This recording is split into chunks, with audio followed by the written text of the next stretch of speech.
Hi, I am Sri Lakshmi, working as Assistant Professor in CSE Department in Gokraj Rangarazu Institute of Engineering and Technology. In this presentation, I am going to explain about the steps to create ER diagram.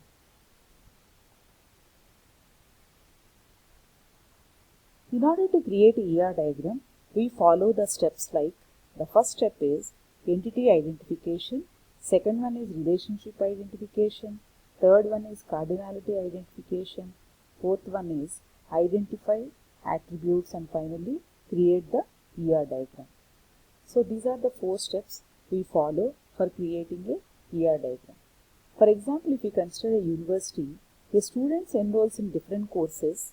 A student must be assigned to at least 1 or more courses, and each course is taught by a single professor. To maintain the instruction quality, a professor can deliver only 1 course. So let us consider this is the example. So with this example, we can identify 3 types of entities like student, course, professor. So in this diagram, we will be seeing that student, course and professor. We have identified these 3 entities from this example. This is the first step we have completed, that is entity identification. In this example, next we can see a student enrolls in courses, verbs. So the verbs are considered for the relationships. Like for the entities, we have considered the nouns. Nouns are what? Student, course and professor. In this example, student, course, professor. So nouns are always considered for entities and verbs are considered for relationships like enrolls, assigned, taught, all these are verbs. So we consider them for relationships like shown in the example. So the student is assigned a course, professor delivers a course. So these are the verbs we are using, and the verbs are used for relationships in this example. Second step is done. Now let us move to the third step, that is cardinality identification, which is 1 to many, many to 1. That is it that a student can take up any number of courses or only 1 course? A professor can teach any number of courses or only 1 course? This type of identification is called cardinality identification. So in this our example, what we have considered is a student must be assigned to at least 1 or more courses is the example we have taken, and each course is taught by a single professor. So these 2 cardinalities we should represent in our ER diagram. So how we are representing is like this. Each student is assigned multiple courses and a professor can deliver only 1 course. That is the reason we have used like this symbol. This is called only 1 course, and this arrows, the the triangle type of diagram, we call it for multiple courses. And for one course means we will use a single line, a single dash we can say, a vertical dash we can say for 1 course. Only 1 type of relationship we can say, 1 to 1 we can say. So in this way, cardinality identification also should be done for the ER diagram.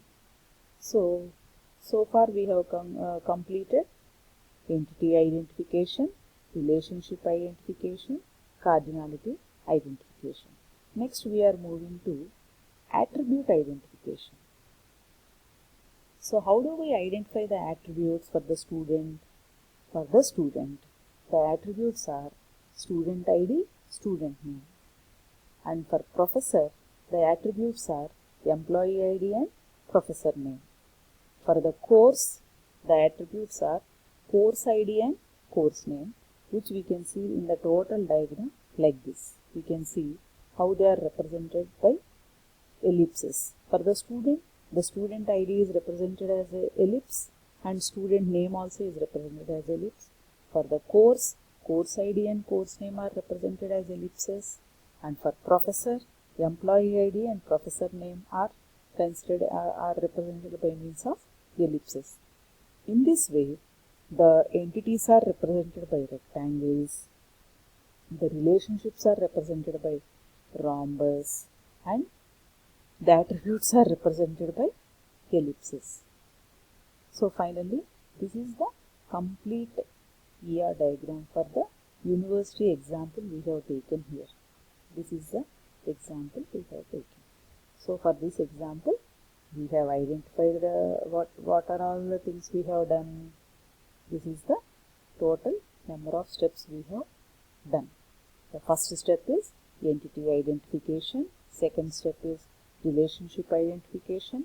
Third step is cardinality identification, like one to one, one to many, many to one, many to many. Finally, identifying the attributes, like are they primary keys, or are we using composite keys, or derived keys, that we will be looking much in detail in the second chapter.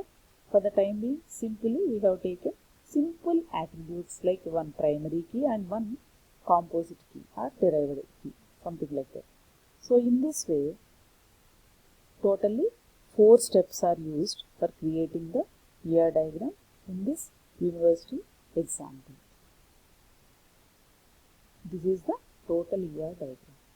We can see here many to many relationships and one to one relationship also. Many students can be assigned to many courses, and each professor can teach one course. That is the constraint given to us in the diagram.